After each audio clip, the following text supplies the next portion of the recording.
네, 오늘은 하이델베르크 교리문답 주의 날 제32주일입니다. 찬송의 책 495페이지입니다.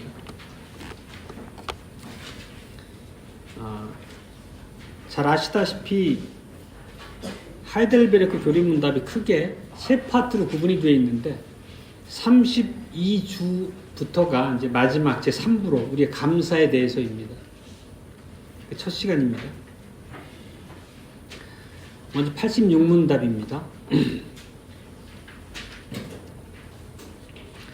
우리 자신의 어떤 공로도 없이 오직 그리스도를 통한 은혜로만 우리의 비참에서 구원받았는데 왜 우리는 그래도 선행을 해야 합니까? 왜냐하면 그리스도께서 그의 피로 우리를 구속하셨을 뿐 아니라 또한 그의 성령으로 우리를 그의 형상이 되도록 새롭게 하심으로 우리는 우리의 전 생활로서 하나님이 베푸신 은택들에 감사하고 우리로 말미암아 하나님이 찬양 받으시도록 하기 위함입니다. 더 나아가 우리 스스로 믿음의 열매로서 우리의 믿음의 확신을 얻고 우리의 경건한 생활로서 우리의 이웃들을 그리스도를 위해 얻고자 함입니다. 87문답입니다. 감사치도 않고 회개하지 않는 생활로부터 하나님께로 돌이키지 않는 자들도 구원받을 수 있습니까? 결코 그렇지 않습니다. 성경은 음란한 자, 우상 숭배자, 간음하는 자, 도둑질하는 자, 탐욕스러운 자, 술 취하는 자, 욕하는 자, 강도나 그와 같은 자들은 하나님의 나라를 상속받지 못한다고 말씀합니다.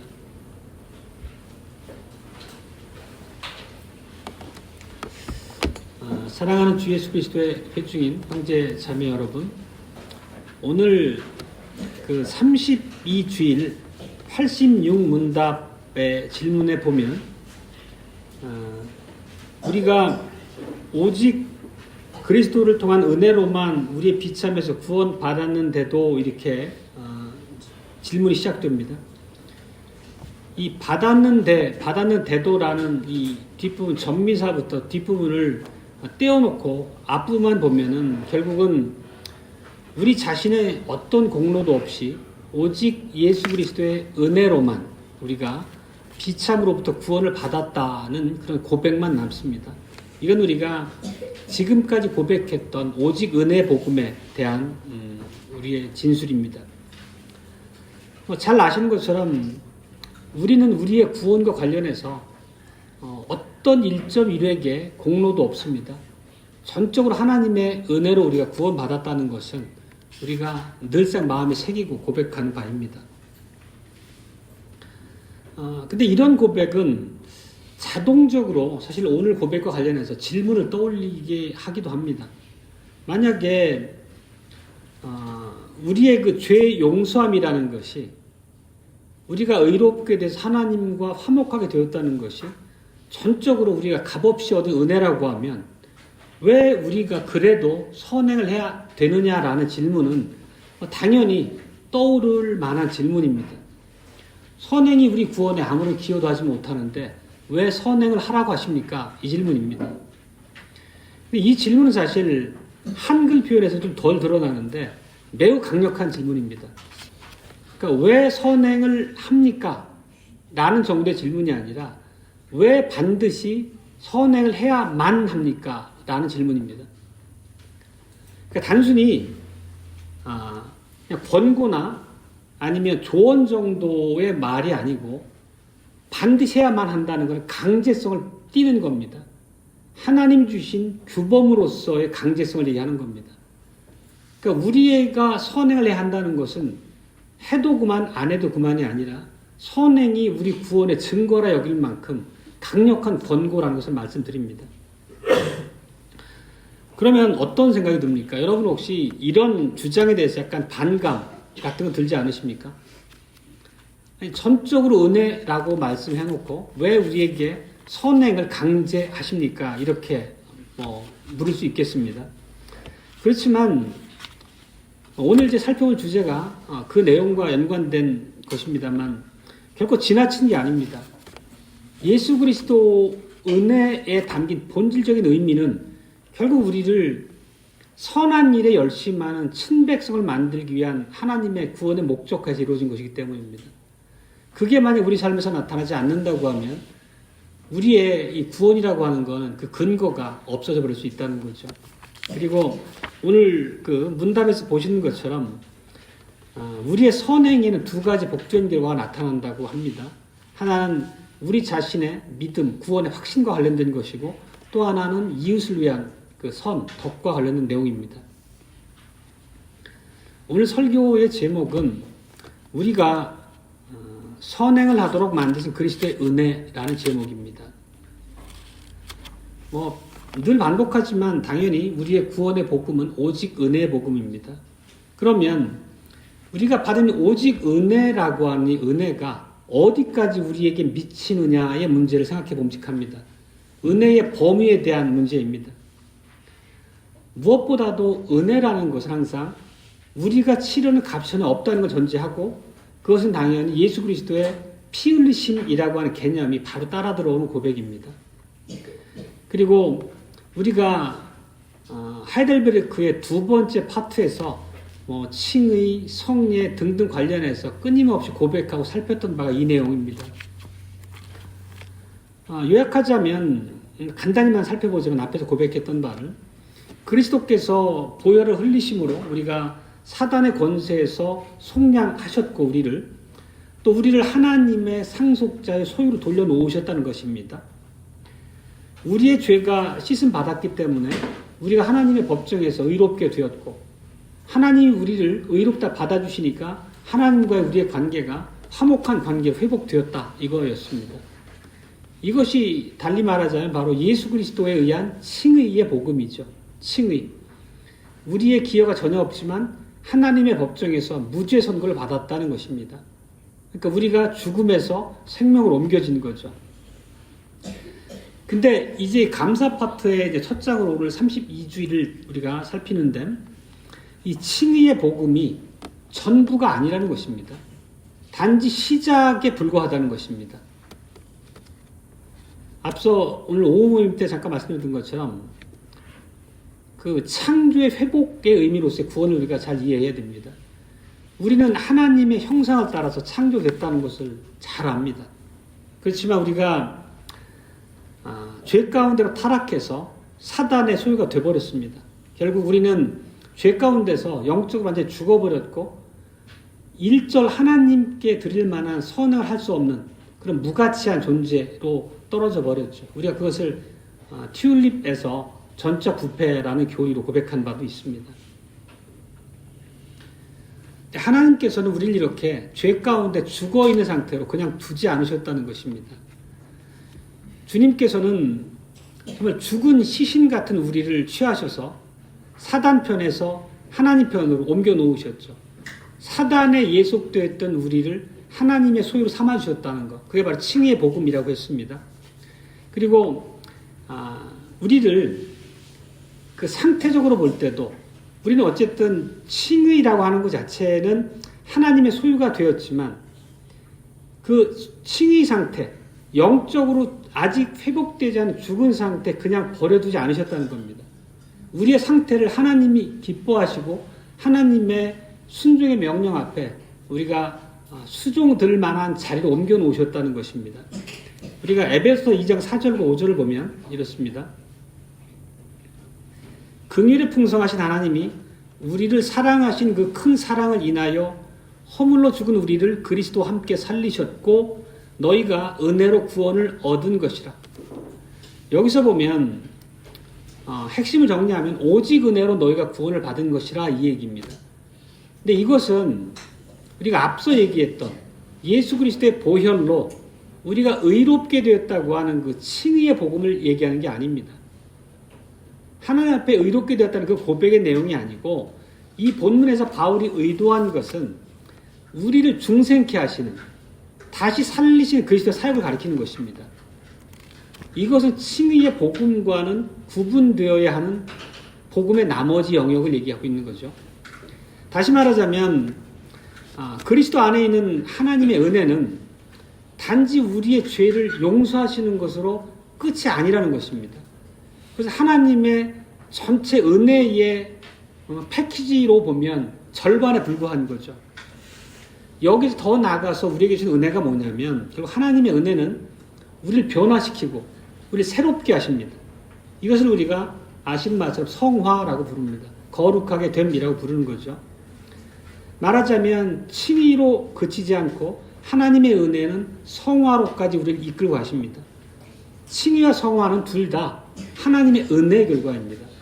성화라는 것이 우리의 노력, 우리의 열심으로 만들어내서 하나님 앞에 용납되어지는 인정받는 그런 것이 아니고 우리를 살리신 하나님께서 우리의 생명 자체를 새롭게 하심으로 우리 삶이 변화되도록 이끌어가신 하나님의 은혜로서 우리가 성화를 이해해야 된다는 뜻입니다. 우리가 비유를 들어 한번 설명해 보겠습니다. 여러분이 만약에 꼭 몰아보고 싶은 여러분의 드림카가 있다고 한번 가정을 해봅시다. 그래서 이제 거의 폐차 직전에 있는 값을 이제 싼 값을 치르고 이제 그 중고차를 구매해서 내 차고로 옮겨놨습니다. 그러면 이제 나의 소유로 옮겨온 거죠. 거기까지가 말하자면 칭의라고 말할 수 있습니다. 즉 폐차 직전의 차처럼 영적인 시체에 불과했던 우리를 그리스도께서 보혈의 값을 지불하시고 자기 소유 삼으시고 하나님의 집으로 옮겨 놓으신 상태입니다. 이게 칭의라고 말할 수 있는 거죠. 그리고 다시 차의 비유로 넘어와서 보면 우리가 타고 싶은 차를 폐차 직전의 차지만 구매해서 내 차고에 가져다 놓았다는 것은 그냥 그대로 두기 위한 것이 분명히 아니지 않습니까? 결국은 차를 수리해서 내가 차를 몰고 다니려는 나의 목적이 있었기 때문에 차를 수리한 것입니다. 결국은 차를 샀다고 하는 궁극적인 목적은, 내 값을 치렀다고 하는 목적은 차를 수리해서 운행 가능하게 만들고 운전해 보고자 하는 것, 이것이 결국은 내 차를 사는 궁극적인 목적이 됩니다. 이것을 성화에 비유할 수 있는 거죠. 그러니까 예수님께서 우리를 구속하시고 하나님의 집으로, 하나님의 소유로 옮겨 놓은 것 자체, 이게 다가 아니라는 것입니다.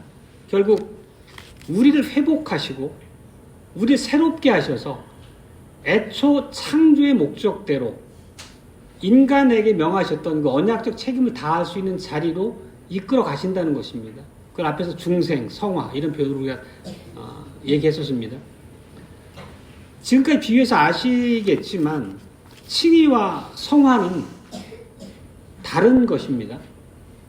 내가 폐차 직전에 차를 사오는 것과 그걸 칭의의 단계로 말한다면 그래서 운행 가능한 상태로 수리하는 것 자체는 성화라고 구분지어 말할 수 있다는 뜻입니다. 물론 이 두 가지는 결코 분리할 수 없습니다.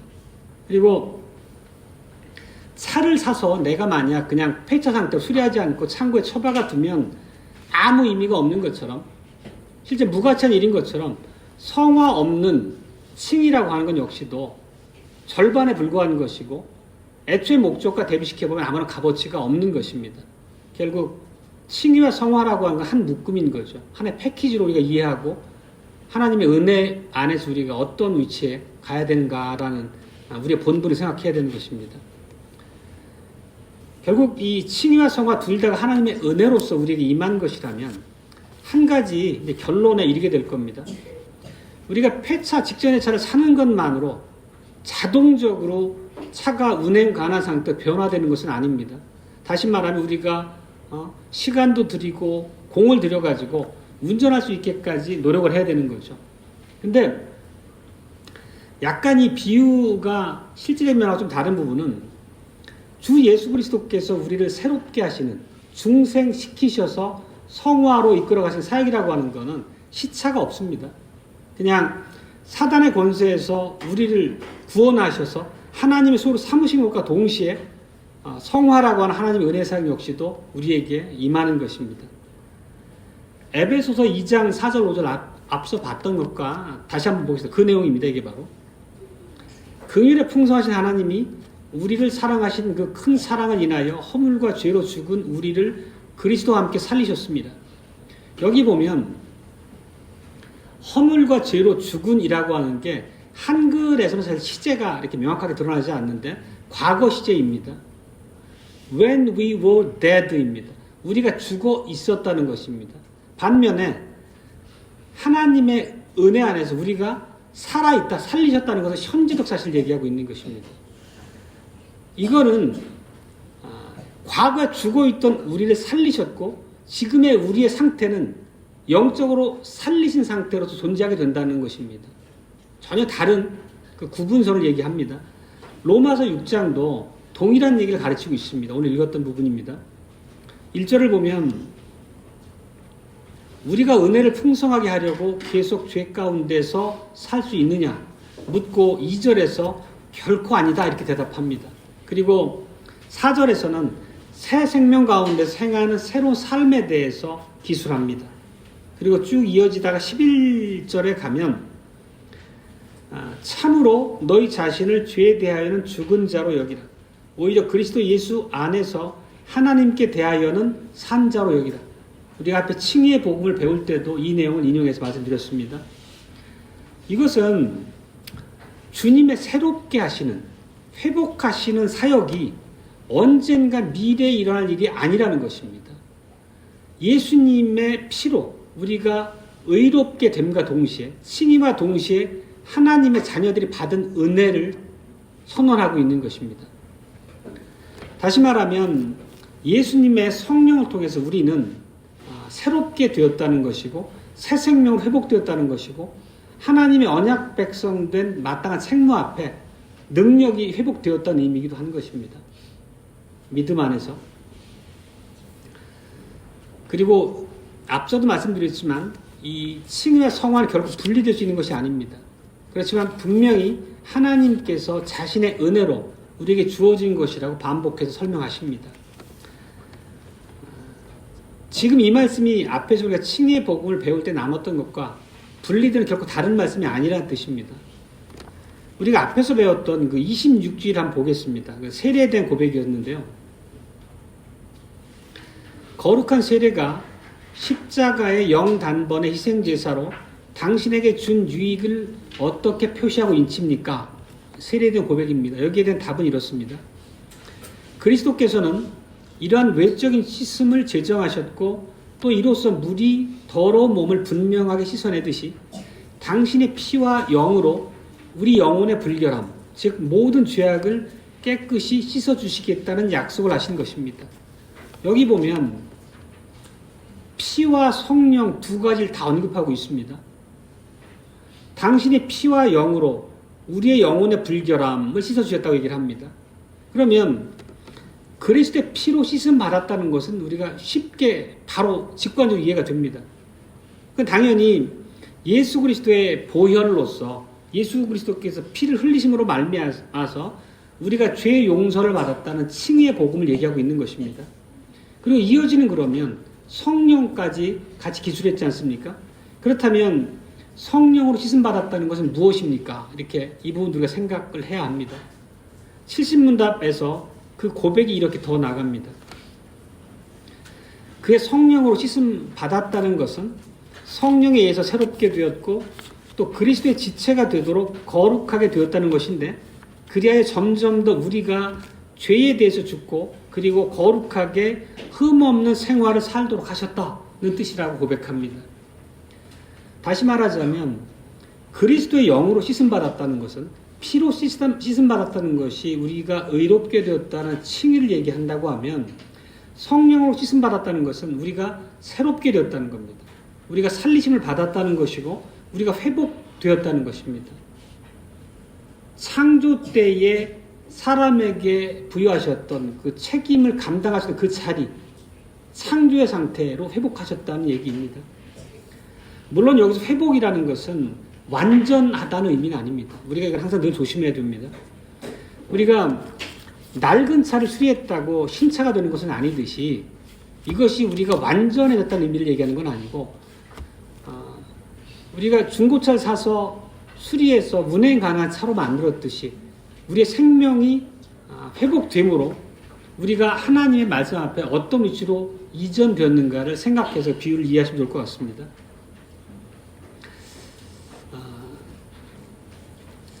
우리가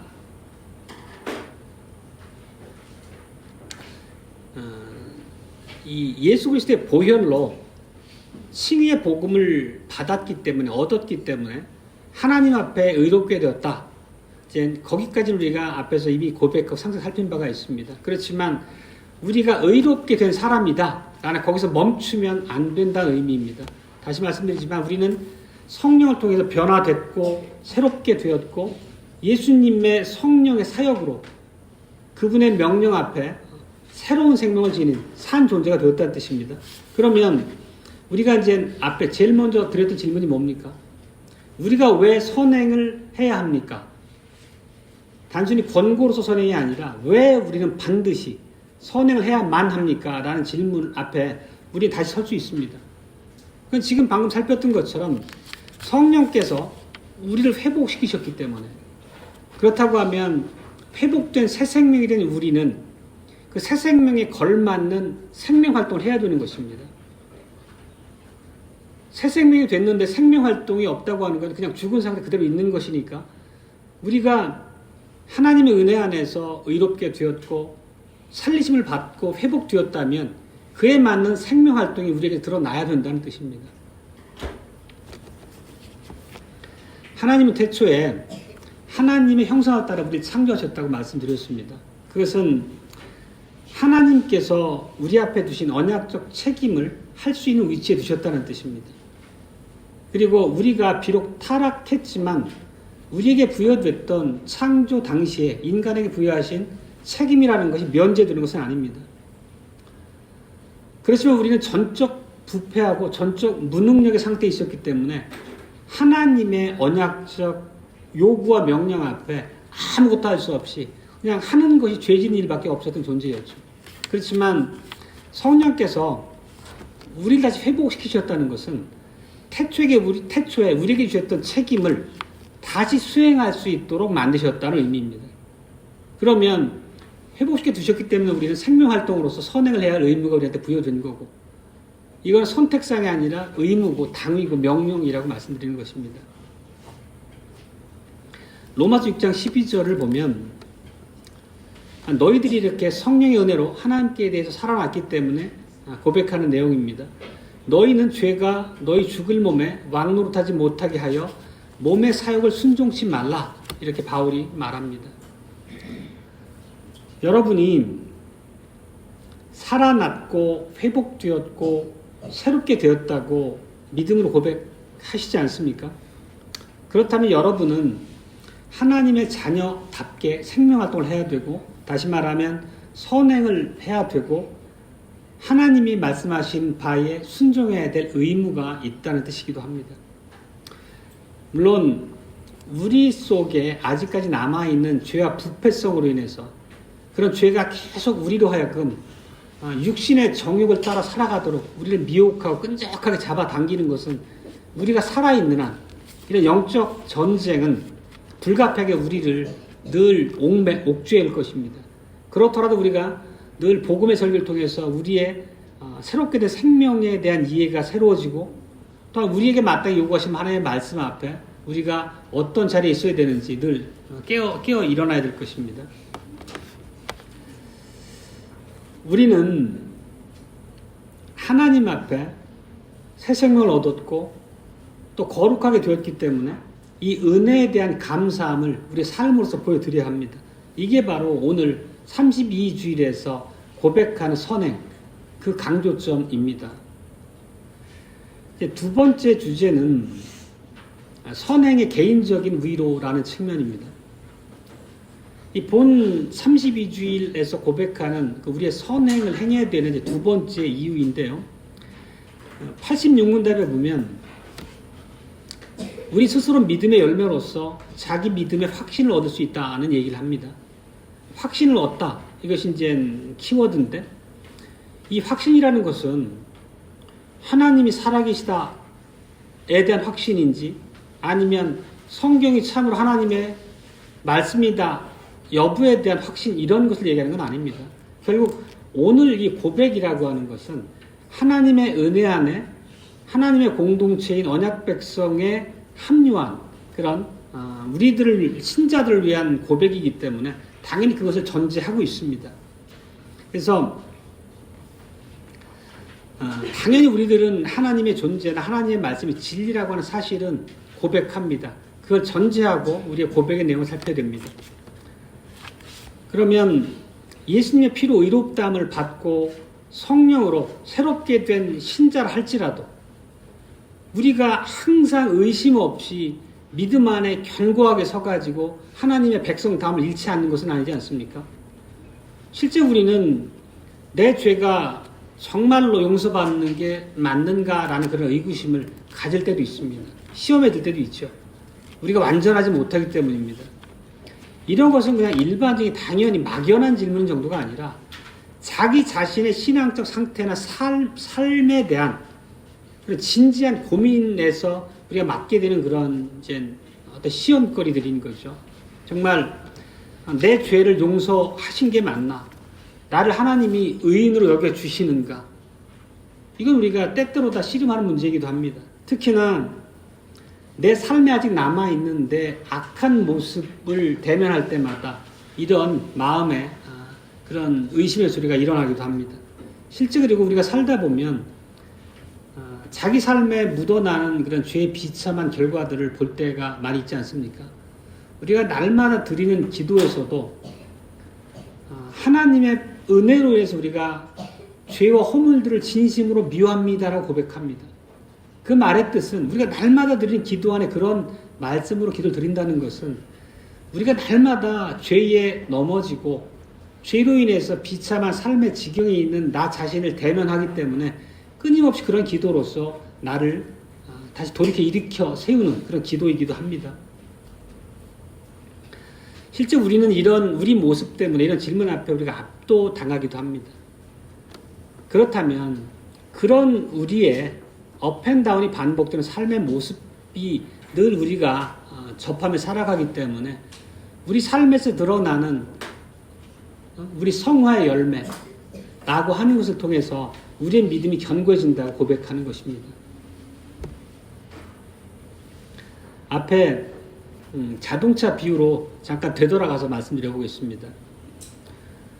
폐차 직전에 차를 사서 닦고 조이고 기름치고 수리해가지고 운행 가는 상태로 만들었다는 것은 여러분에게 차주에게는 매우 중요한 일을 행했다는 의미입니다.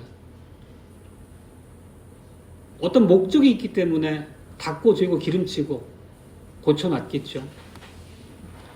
만약에 그게 우리의 소유가 아니었다면 내가 시간과 공을 들여서 수리할 리 만무할 것입니다. 그렇게 내 값을 지불하고 노력을 들여서 차를 수리했다는 것은 그 차가 이제 차주된 여러분의 기쁨이고 또 여러분의 자랑거리가 될 수 있습니다. 그러니까 그리스도인들에게도 동일한 원리가 적용됩니다. 차를 자꾸 말씀드리는 것은 차는 우리 일상에서 접하는 모습 안에서 우리가 소소하게 느끼는 그런 이제 의미들을 같은 맥락으로 이해하고자 함입니다. 주님께서 우리를 사셨다. 다시 말해 우리를 속량하셨다. 우리의 죄값을 지불하시고 자신의 소유로 삼으셨다는 구체적인 증거는 무엇입니까?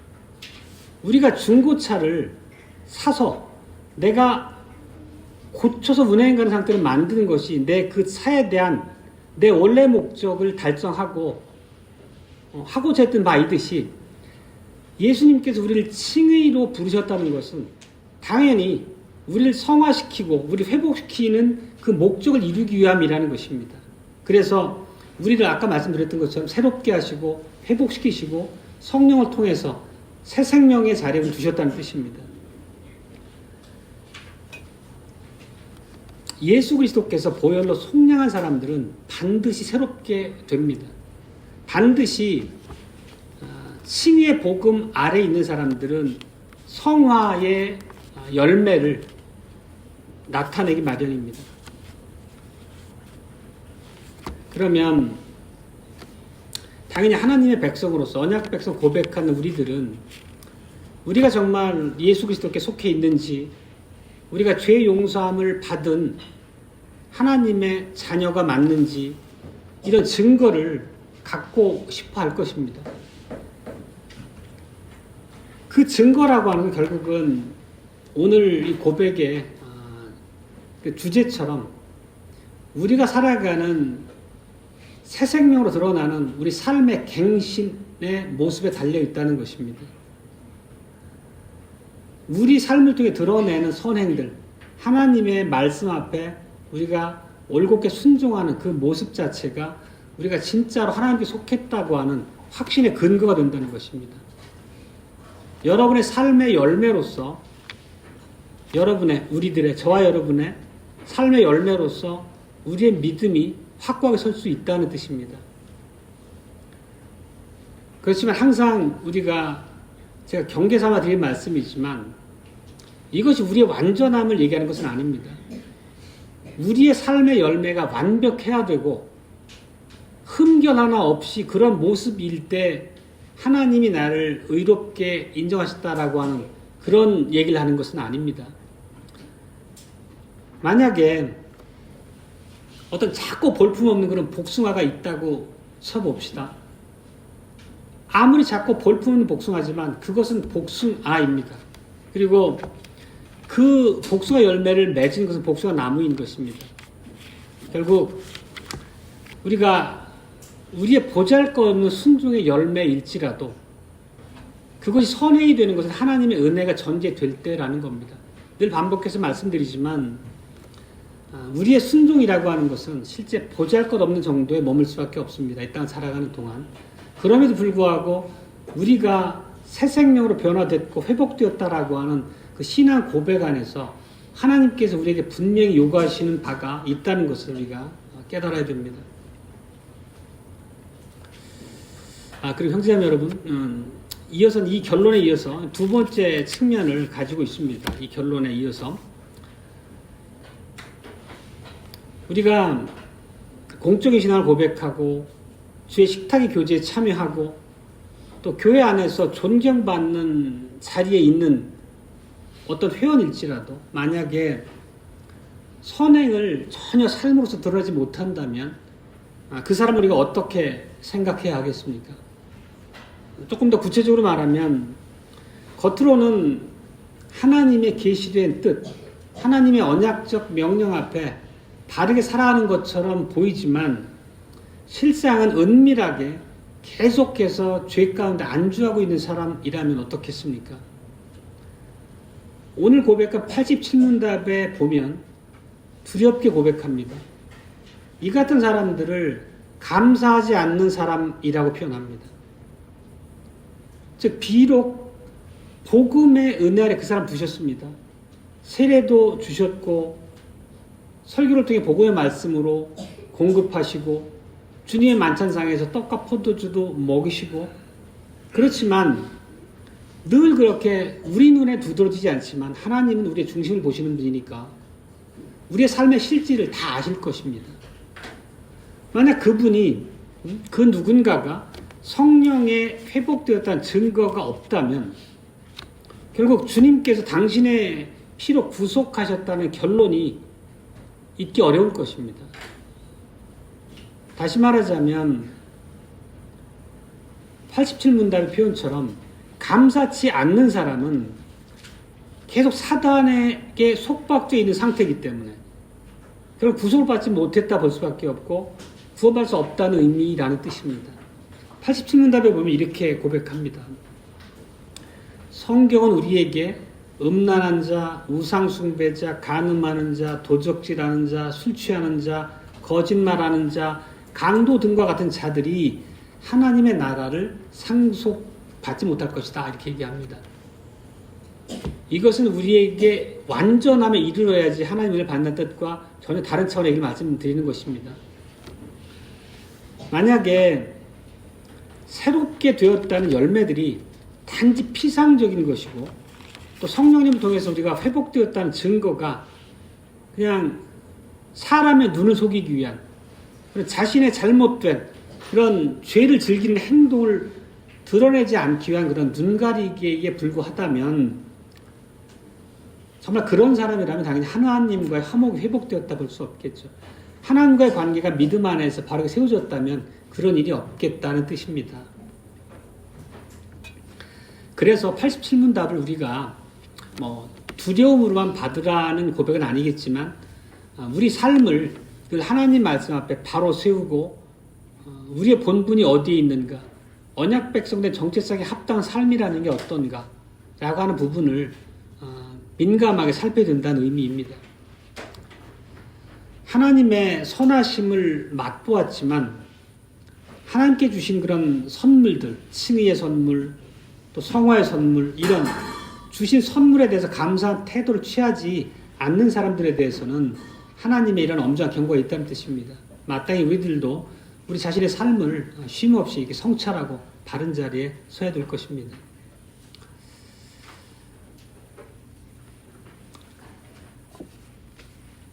이제 방금 그 감사치 않는 사람의 그 전형으로 87문답에서 얘기한 이제 그런 모습을 갖고 있는 사람들이 우리 사람의 눈에 드러나지 않을 수 있을 것이고, 또 스스로 자기의 부족을 두고 하나님 앞에 늘 기도하면서 분투하는 분들이 계시리라 생각됩니다. 그러니까 하나님 앞에 정직한 위치에서 기도하고 믿음의 확신의 자리에 이를 수 있으려면 그런 죄의 자리에서 회개하고 하나님의 약속 안에 회복되는 그런 과정이 많이 필요하겠죠. 근데 마지막 남은 주제는 선행이 이웃에게 끼치는 유익입니다. 그 본주의 날의 고백에 보면 선행을 해야 하는 세 번째 이유를 이제 간단하게 말하고 넘어갑니다. 이것은 이제 이웃에 대한 관심과 관련된 고백입니다.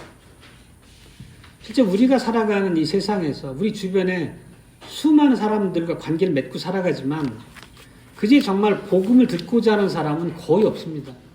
교회 얘기하고 예수님 얘기하면 관심 없다고 손사래치는 사람은 많아도 진지하게 그 복음을 받아들이고자 귀를 여는 사람은 없습니다.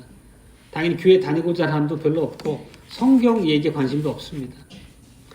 그렇지만 우리가 예수 그리스도를 믿지 않고 성경에 게시된 그 복음을 믿지 않고는 구원 얻을 방법이 없습니다.